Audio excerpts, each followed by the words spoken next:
Good evening. We begin with developing news. 3 people have been shot and killed in North York this afternoon. The shooting happened in an area with 2 schools and a daycare. Frantic parents arrived to try to pick up their children after hearing the news. CTV Sean Lithong is live at the scene with the very latest. Sean, what do we know? Well, Nathan and Michelle, we found out that 3 adults had been found dead inside an office space and a lobby area that is connected but not actually physically connected to the school. But we look to my right, we're seeing another couple of children being reunited with their parents after what was a very stressful afternoon. Where I'm standing right now was full of parents in the inside of an hour ago. So many people wondering, wanting to see their kids again, and many reunited. We know that many, all of the kids, in fact, have been safe, but obviously a very scary afternoon. If you walk with me right now, I'll show you just what the scene looks like at the present time. This whole area was full of about 50 parents not long ago, but the police forensics unit has come to Mallard Drive where the shooting actually happened. You can see just down the road, they've set up.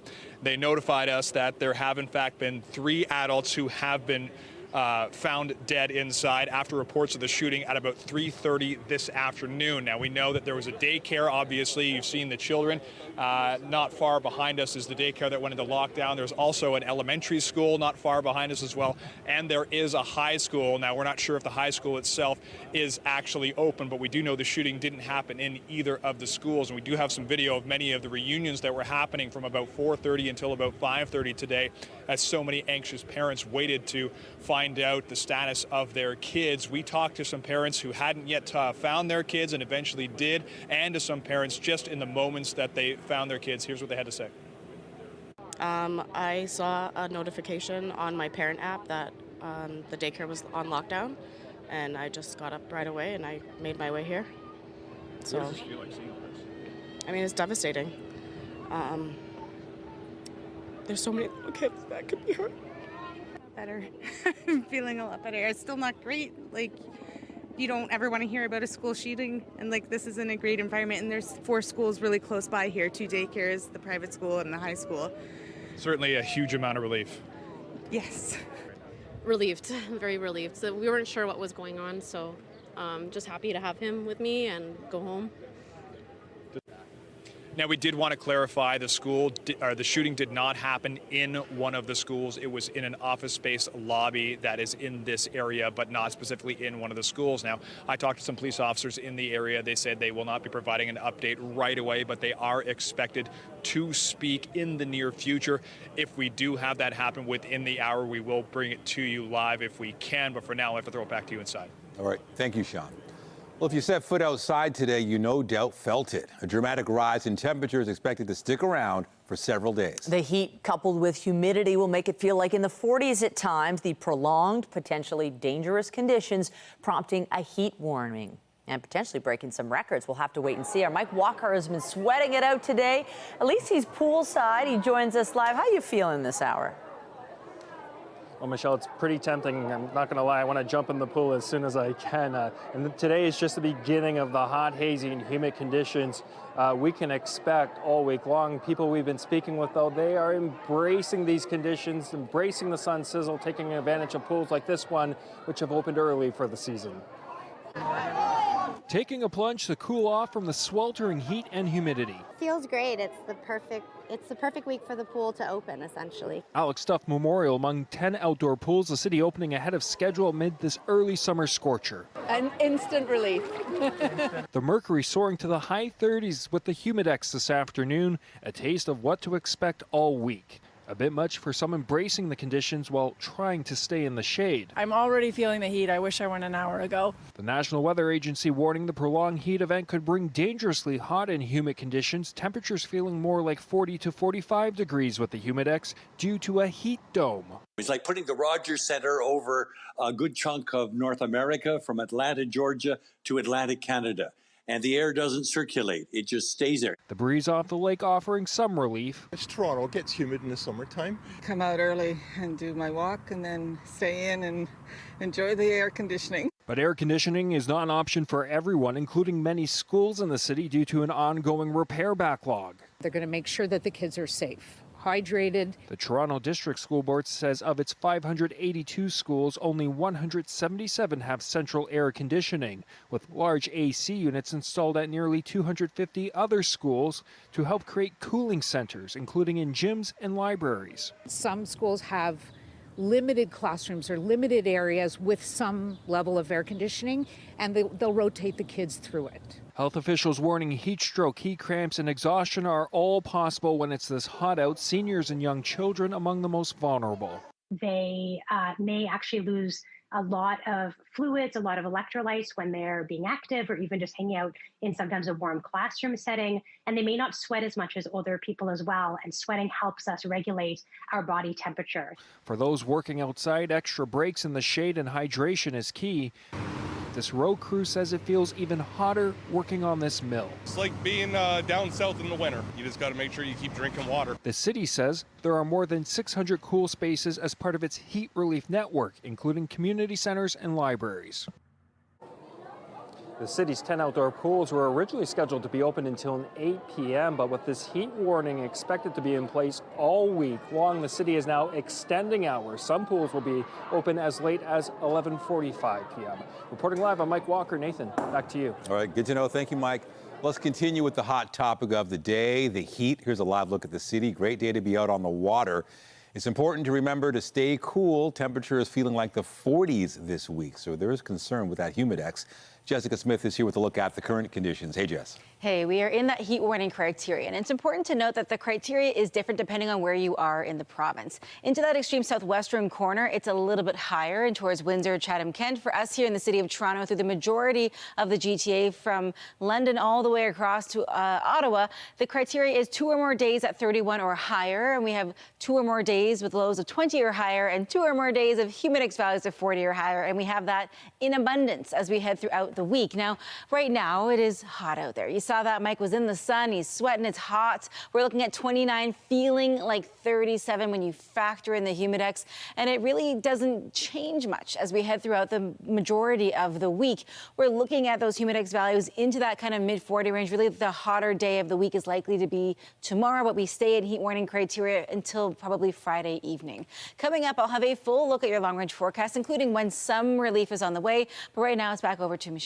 Thank you, Jess. Also still ahead, Durham Regional Police announced the results of a multi-week crackdown after calls from community members and area businesses. We'll tell you more about Project Martini. Well, at a time when many Ontarians are looking forward to enjoying a cold beverage, more than 8,000 members of a union representing LCBO employees have voted overwhelmingly in favor of strike action. The LCBO and the union continue to talk, but customers are already preparing for what might happen. CTV's John Musselman is live tonight with the very latest on this. John. Well, Nathan, we know that the LCBO has asked for a mediator to come join the talks to try to reach a settlement before any potential strike could happen at the LCBO. You might want to consider stocking up on your favorite wines and spirits. Workers at the LCBO have voted overwhelmingly in favor of a strike if the union can't reach a deal with the provincially owned liquor retailer. I just work at the Woodbine racetrack, so I come here every day. You know, so it's going to be a shame. We don't hear nothing about it, but I think if they're going to pass, it's okay. It's not right to close, right? People are going to go crazy about it.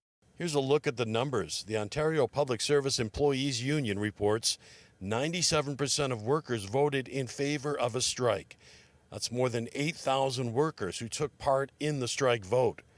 Customers we spoke to today are hoping a strike can be avoided, but not everyone is worried about it. To be honest, they're going on strike is not really a big deal because the best store is still open. Right now, I'm not drinking, so at this point, right now, no, it wouldn't be any inconvenience at all. For its part, the LCBO says it will continue to negotiate with the union. The Ontario government has expanded the sale of alcohol, and it will continue to do so with convenience stores starting this fall. In a statement, the LCBO says it does not want to strike. We have several bargaining dates this week where we will resume negotiations with a focus on achieving a renewal collective agreement with OPSU that is fair for our unionized employees and helps the LCBO operate efficiently and effectively for Ontarians in a changing marketplace. And we know that the union leadership is meeting with the membership tonight to update them on negotiations and also to discuss a possible strike date. Reporting live, I'm John Musselman. I'll send it back to you. Thanks, John. A man is in hospital following a shooting in Etobicoke last night. Police were called to a home on Esmond Crescent near Islington and the 401 around midnight.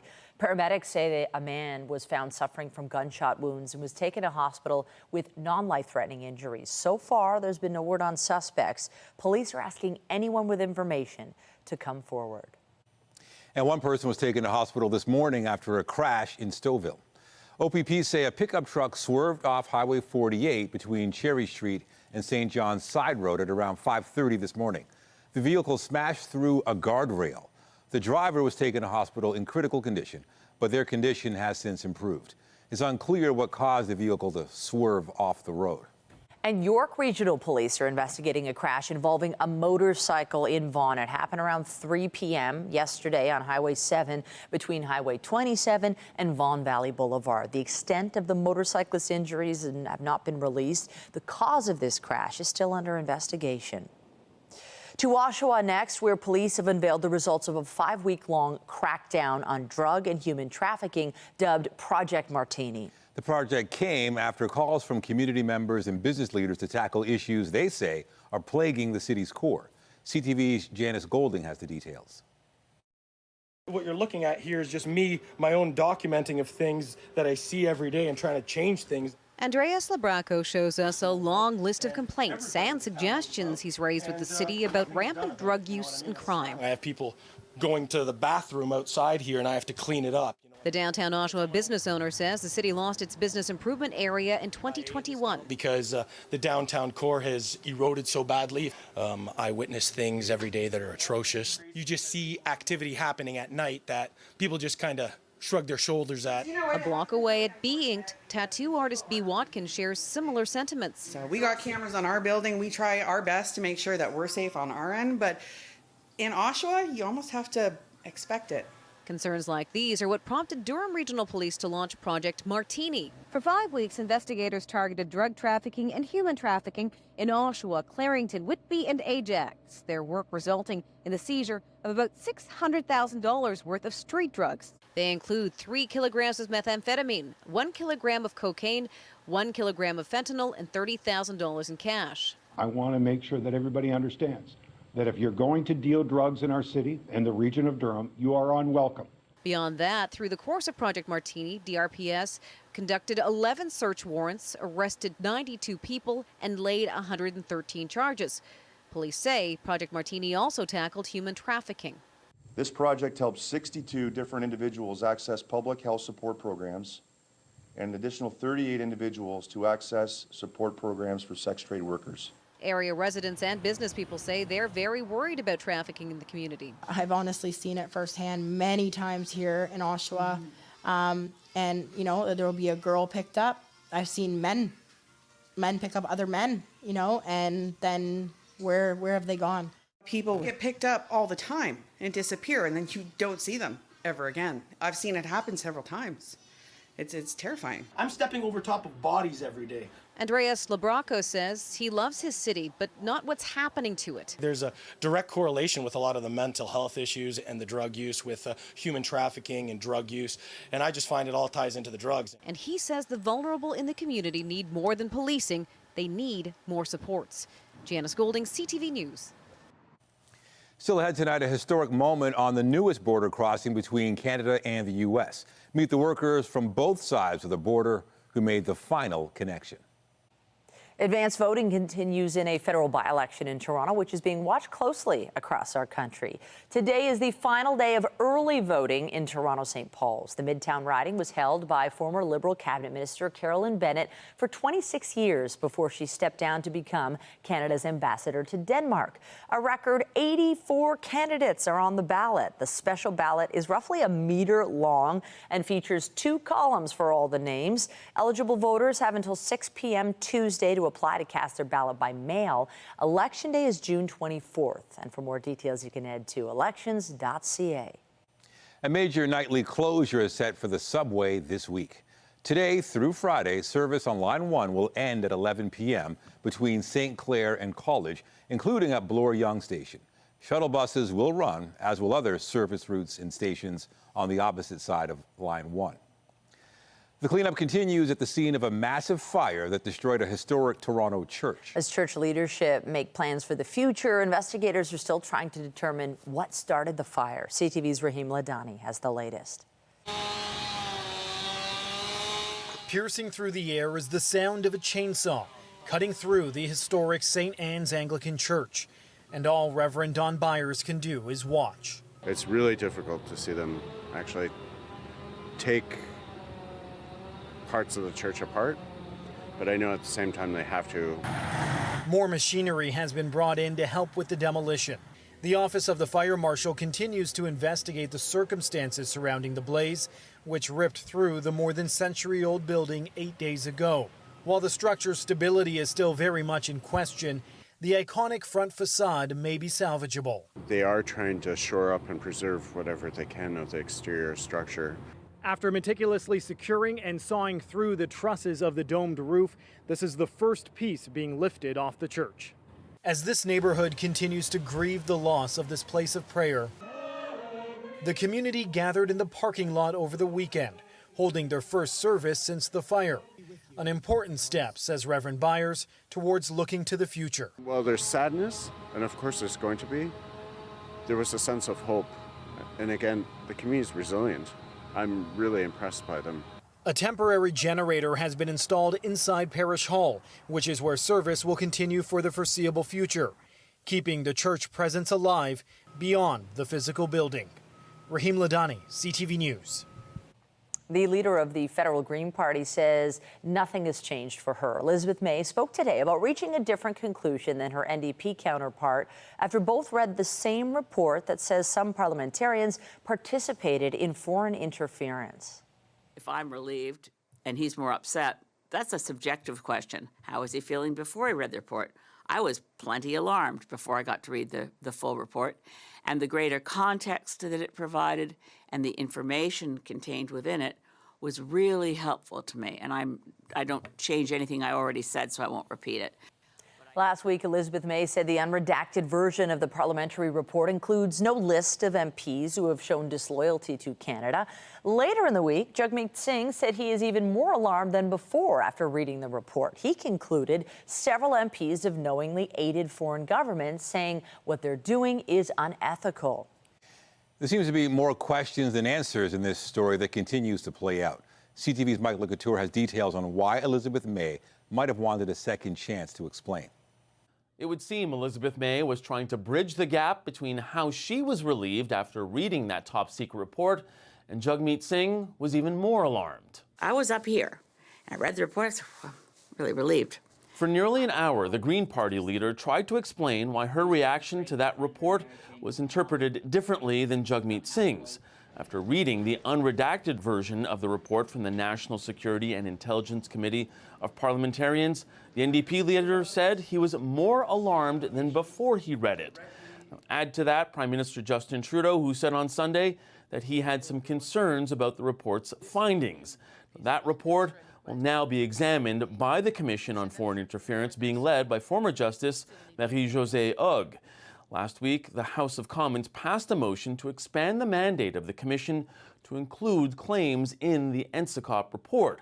In her initial report, Hogg found foreign interference was happening in the nomination of candidates, and Elizabeth May wants to see parties come together to strengthen that part of our democracy. That's a question for all of us as leaders of federal political parties.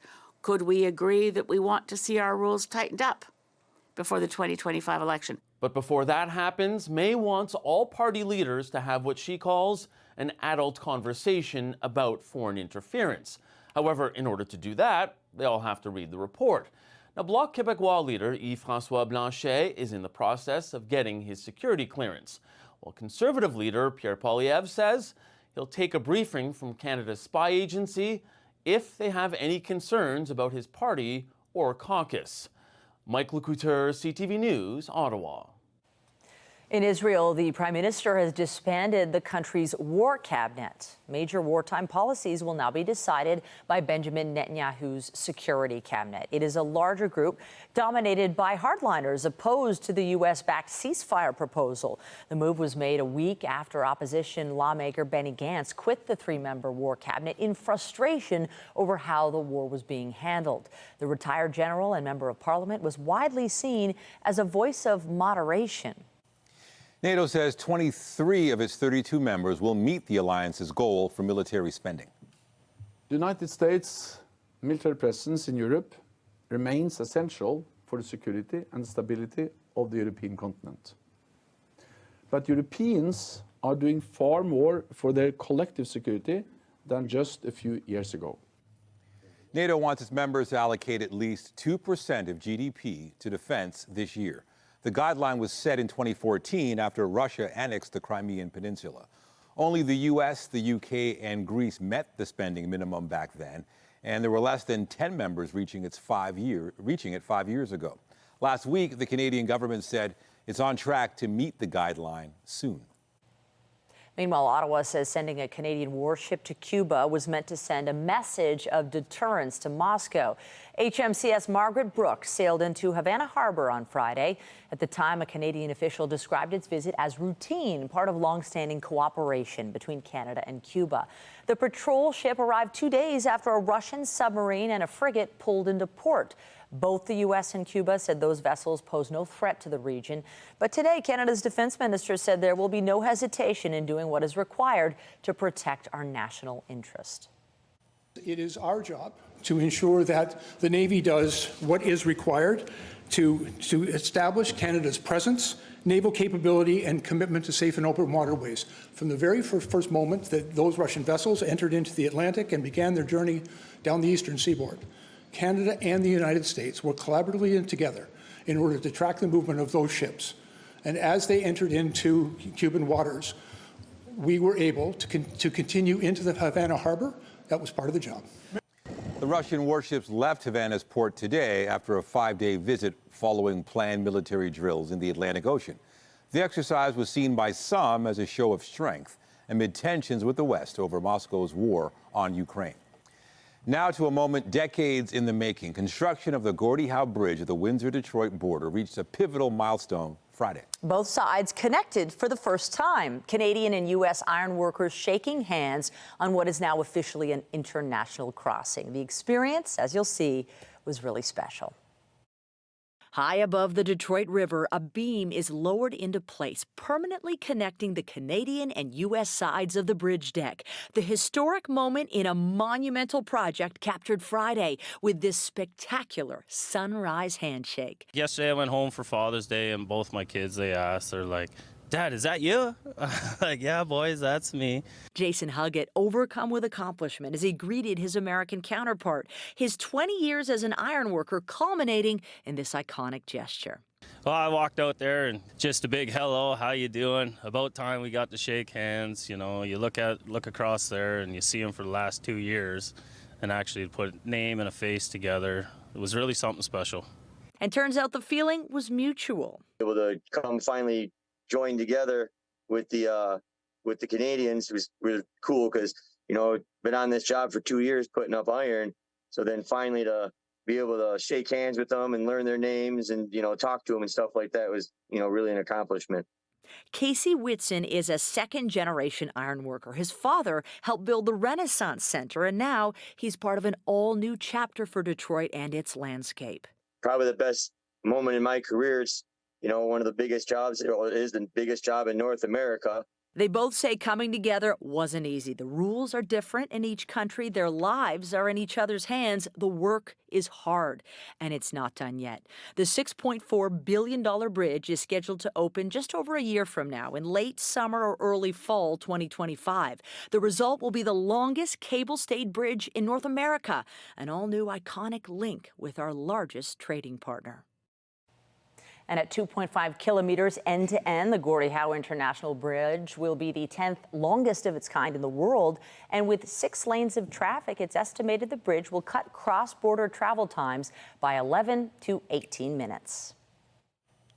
Coming up, staying safe during this wave of summer heat, recognizing the signs of heat stroke, what to do and how to protect yourself. And I'm Pat Foran. Coming up on Consumer Alert, now that the first heat wave has arrived, you'll want to do what you can to try and stay cool and save money. You'll have to pay more to use your AC this summer, but there are things you can do to try and lower your energy bill. I'll have my report just ahead. And heat stress and heat exhaustion can creep up on you very quickly if you're spending a great deal of time outdoors. Things to look out for: muscle cramping, headaches, nausea, dizziness, weakness, and shallow breathing. Coming up, I'll have a full look at your long-range forecast and let you know when some relief from the heat is on the way. And stay with us. We've got another full night of great shows for you right here on CTV.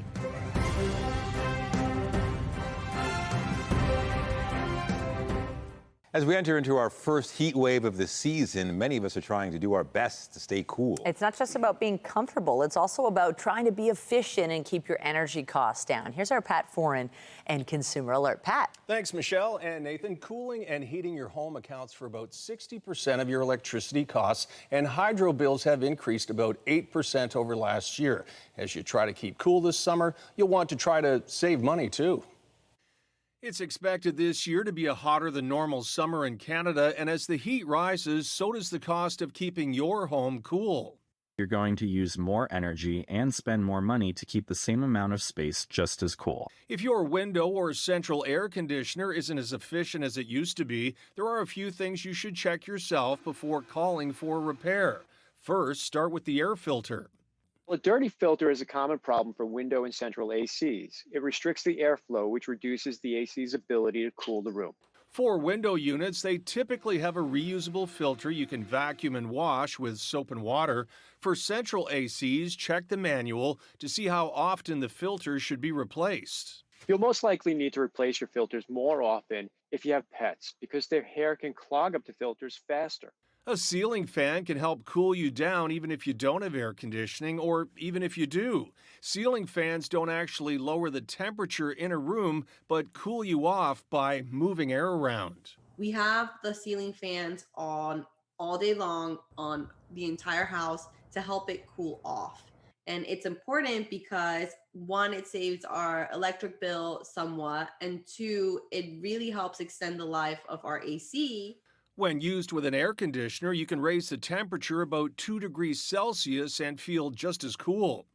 Consider using weather stripping and caulking on your windows and doors to keep the cool air from leaking outside and the warm air from sneaking in. And on a hot day, draw the shades in your home to keep direct sunlight out. And consider using a smart or programmable thermostat to help you set an energy-conserving schedule. Using a programmable thermostat is really the most effective way to save money, and it'll even help you save money on heating bills in the winter. If you can't cool down your entire home, consider a window air conditioner where you sleep, so you'll have at least one room where you can beat the heat. And we stopped by a home improvement store this afternoon, and there was not a mad rush for fans and air conditioners, but Home Depot had plenty of stock, and as the heat wave continues, chances are there will be. On your side, I'm Pat Foran. If you have a consumer story idea, email us at alert@ctv.ca. And hopefully air conditioners are humming this hour, and those who don't have them have a cool option, because normally at this time of the day into the early evening hours, you get some relief from the heat, but no, it's 30 degrees right now. Yeah, this is the time of year when if you have air conditioning, you really appreciate it, because it does makes a big difference in staying cool. It does, and I have lived without it at different times, and you find ways to keep cool. Fans are a great idea, as Pat had mentioned, but as we step into the next few days, it is going to be very challenging. We're looking at humidex values in some areas down towards, say, Windsor, that are in that mid-40 range, even to the upper 40s. Yes, we all love the summertime heat. Summer is such a short season in our country, but you have to enjoy it safely. Weather is brought to you by Trane, the most reliable heating and cooling brand. It's hard to stop a train. Now, if you were up early on this morning, it felt refreshing. It was quite nice out there, but the heat really started to build up throughout the late morning, early afternoon, and we are settling into a multi-day heat event. So keep that in mind. to prepare yourself accordingly, especially if you're going to be spending a great deal of time outdoors over the next few days. We are at 30 degrees right now. It feels like 38. It feels like 43 through Windsor. It feels like 31 in Kingston. And we're looking at this heat kind of creeping its way up to portions of northern Ontario as well. What prompts a heat warning? The criteria is different depending on where you are in the province because the province is just so big. But we are that warm that it has prompted heat warnings almost everywhere, extending into Quebec and portions of Atlantic Canada as well. Tonight, we'll be at 21. We should be at 14. The heat and humidity prompting the chance of maybe some pop-up showers off and on over the next few days across southern Ontario. Tomorrow, one of the hotter days, we could potentially see some record-breaking heat. We'll be at 33. It'll feel like 42, and that's almost the same story right across the board. We are looking at some scattered pop-up showers in and around southern Ontario. Nothing super organized. It will slightly cool things off while it's happening, and then the heat comes right back in. Through the rest of our evening, though, not a lot going on in the way of active weather. We're holding on to just some cloud cover overnight into the day tomorrow. Another really high UV index. We were at a 10 today. We'll be at a 10 tomorrow. That verges on the line of extreme. Anything above a 10 is considered extreme, and you need sun protection. Into the day tomorrow in the afternoon, again, pop-up showers north and east of the city. But through the downtown core, we remain relatively dry, albeit very muggy. Wednesday, more of the same. You don't really see any relief until the end of the week. To give you an example, we were looking at some frost advisories through portions of Alberta. The contrast is quite extreme. We're looking at that heat event really sitting over us here in southern Ontario for the next 4 to 5 days. Even when we drop out of the heat warning criteria in the end of the week, it's still really hot. Those humidex values into the 40s right through until about Friday. We drop out of the heat warning criteria for that overnight low by about a degree as we head in towards our Friday night. But regardless, it is hot, it is humid. The summertime heat can be really nice, but it can be very dangerous. So never leave anybody in cars, people or pets, and check on those more sensitive and vulnerable people in your life, especially this week. Some relief on the way this weekend, Michelle, but honestly, it just stays hot. So just lots of water and just be careful spending time outdoors. Send it back to you. I love how 28 looks cool, right? Given the other days. Yeah, thank you, Jess. Thanks. Also tonight, a major medical breakthrough for people living with diabetes. The world's first once-a-week insulin injection will be available in Canada.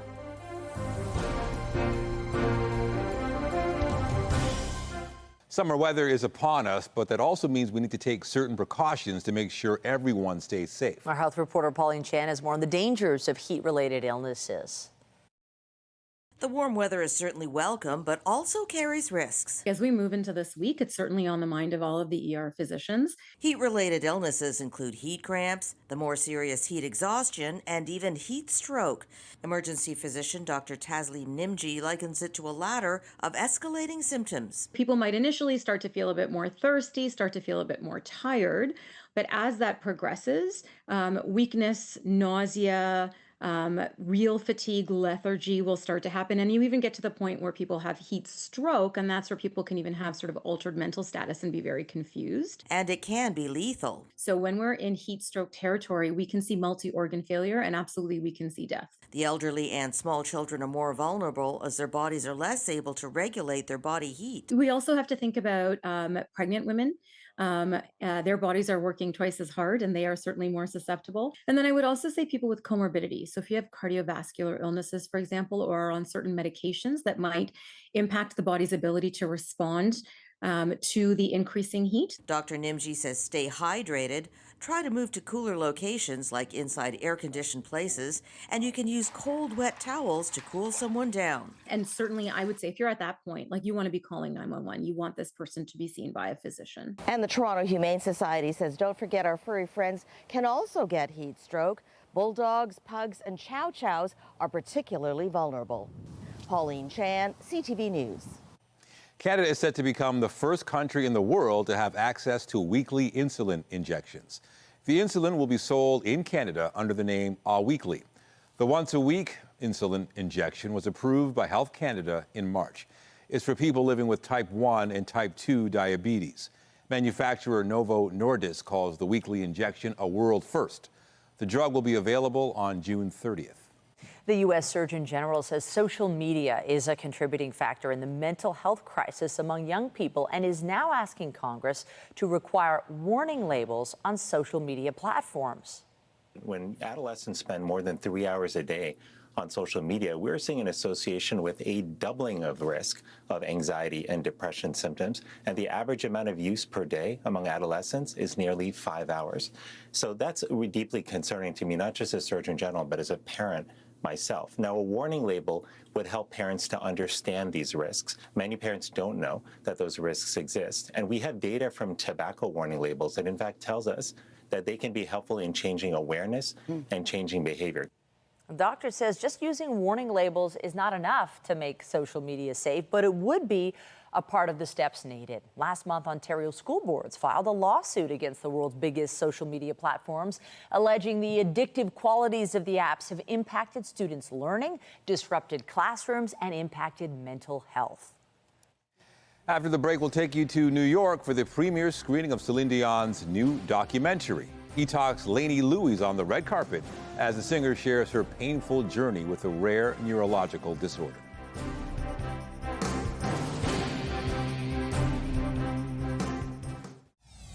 I saw a notification on my parent app that the daycare was on lockdown, and I just got up right away and I made my way here. So, I mean, it's devastating. There's so many kids that could be hurt. Updating our top stories, 3 people are dead after a triple shooting in North York this afternoon. Police are not offering many details, but the shooting happened near several schools and a daycare, leaving many concerned parents scrambling to pick up their children. It's like putting the Rogers Center over a good chunk of North America, from Atlanta, Georgia to Atlantic Canada. And the air doesn't circulate, it just stays there. It's been a hot day across the area today as a heat wave rolled in, causing temperatures to spike. The warm weather due to remain for several more days. Officials are warning people to watch for signs of heat-related illnesses and to monitor children and seniors in particular. I want to make sure that everybody understands that if you're going to deal drugs in our city and the region of Durham, you are unwelcome. And police in Durham region have unveiled the results of a multi-week crackdown on drug and sex trafficking in the area. More than $600,000 worth of street drugs were seized. 92 people are facing charges.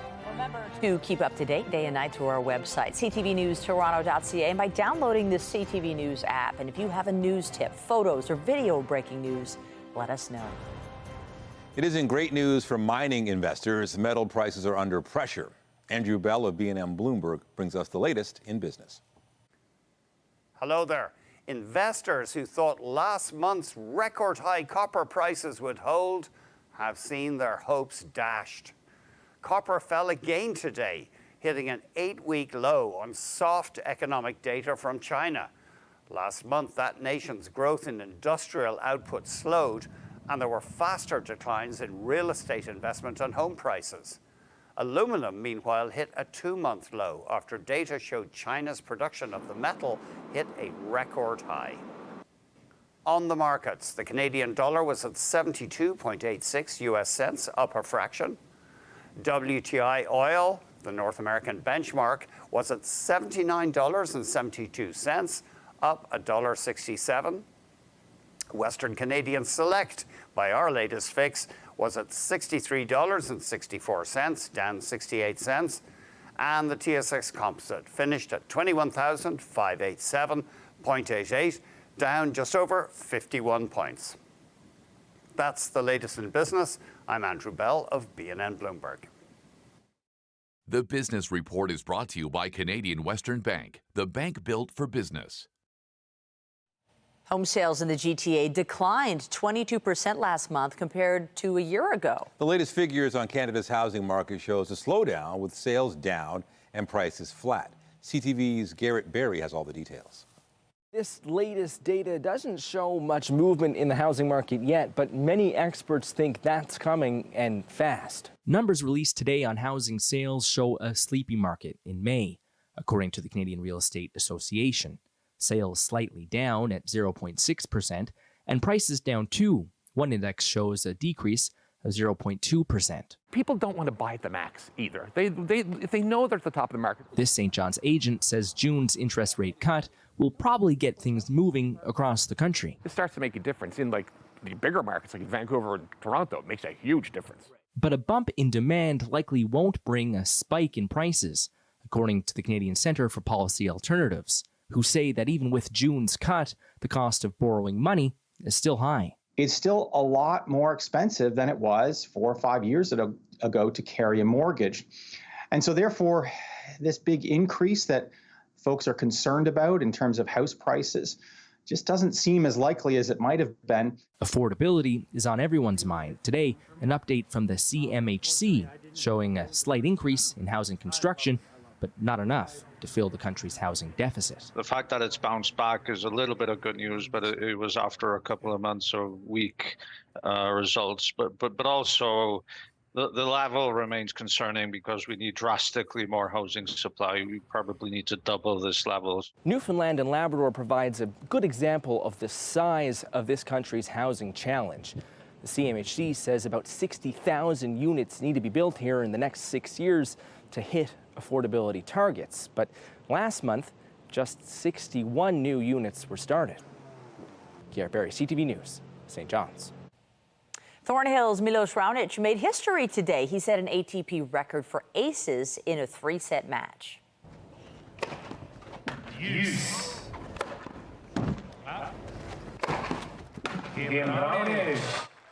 Raonic hit 47 aces in a match against the UK's Cameron Norrie at the Queen's Club Championships. 5 of them were in the 3rd set tiebreaker. The 2016 Wimbledon finalist calls it a small record, but special and meaningful. Raonic now moves on to the 2nd round at the grass court tournament. Canada's national soccer team is named as captain ahead of the Copa America tournament. Alphonso Davies will lead the Canadians at Thursday's opening match against Argentina. The coach says the Bayern Munich star has all the tools to be an excellent captain. The news did not come as a surprise. Davies wore the captain's armband for the June 6th friendly against the Netherlands. Argentina is the defending World Cup and Copa champion. Meanwhile, Canada's Olympic men's golf team has been named. Listowel, Ontario's Corey Connors earned a trip to Paris with his steady play at the U.S. Open on the weekend. His Olympic berth was made official today when the World Golf Rankings were updated to reflect the tournament's results. Connors had to finish 11th or better. BC's Nick Taylor is the other member of the Canadian team. The women's squad will be finalized next Monday. In France, a rehearsal was held for the opening ceremony of next month's Paris Games. 55 boats sailed along the Seine River in preparation for the nearly 4-hour event on July 26th.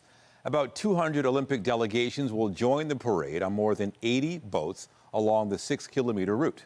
Today's journey ended right next to the Eiffel Tower, which will be featured prominently during the Games. It's a chance for one of the world's most famous singers to share with her fans the painful journey she's been experiencing offstage. Celine Dion's new documentary, I Am Celine Dion, will be released later this month. And tonight, there is a premiere screening in New York. E-Talk's Lainey Louie is on the red carpet with more. Michelle, Nathan, hi. Yes, the excitement is so high here in New York City for everybody to see Celine Dion. And there's actually 3 events tonight in anticipation for this documentary. The first in Toronto, second in Montreal, and New York, all happening concurrently, of course. And you know what? Celine has been out here talking about her experience with stiff person syndrome. She, as we know, has always been candid, always been so forthcoming with her experiences and her feelings. So no detail is spared. In this documentary, she will be taking us inside her life, what it's been like for her the last 2-3 years. We are going to be inside her home. We're going to be going through treatment with her. She is very, very forthcoming with all these details, all this information. And that's why, of course, through the course of her career, we have loved her so much because she shares. Tonight, though, the stars are going to be out. The Tonys were last night, so that star power is going to carry over onto this carpet. Hoda Kotb, Gayle King, Kelly Clarkson, all expected here tonight to support Celine. Back to you. Thank you. And you can see more from Lady on the Red Carpet on E-Talk, which runs right after CTV News at 6. Just ahead, 2 little snowball cubbies that will melt your heart with their extra special Father's Day gift at the Toronto Zoo. That's coming up. And a reminder, the CTV News at 6 podcast is available as a download every weeknight, and a special greetings to those of you listening to the newscast live on News Talk 1010. Get Toronto's top stories, breaking news alerts, and watch live. Download the CTV News app. Well, hopefully you had a nice Father's Day. They celebrated in a special way at the Toronto Zoo yesterday for a first-time dad and his new snow leopard cubs. The cubs, who are just weeks old, gave their father, Pemba, a gift. Pemba was brought to Toronto as part of a snow leopard survival plan. He was introduced to the cubs' mother, Jita, in February, and as you can see, the rest is history. These little animals were born in May. And the zoo says 2 red panda cubs were born just days ago to mother Sakura. Newborns are still vulnerable, and workers are keeping a careful watch over them using cameras. Sakura is nearly 11 years old, and there was concern she would not have cubs. And I'm thinking, if you have pets on a day like today, keep them hydrated and be careful when you're outside. I hope they're all doing okay at the zoo today. I feel like water and maybe like ice and water is key for those larger animals. For your pets especially, you have to be careful. I have a dog that just hates the heat, so we do limited trips outside. But for everybody over the next few days, the trick to getting through this is hydration, breaks in the shade, and checking in on yourself and the people around you. Heat stroke and heat exhaustion can sneak up on you very quickly, and you want to make sure you're enjoying the summer as in the safest way possible as we kind of step into it, with the summer solstice taking place on the 20th. Not a lot going on the way back to weather for the GTA. A few pop-up showers to the north, but overall it's just hot. We're still sitting at 30. It feels like 38. Those, I almost said wind chill, not even close to a wind chill. The humidex values are hot, but the good news is there is some relief on the way this weekend. Great to hear. Thank you, Jessica. That's it for us, but be sure to join Omar Tsachadina tonight at 11 for CTV National News, followed by Zoraida Allman with our next local newscast at 11:30. In the meantime, our coverage continues anytime on CP24 and online at ctvnewstoronto.ca. For Jessica Smith and the whole team here at CTV News, thank you for watching and have a great night.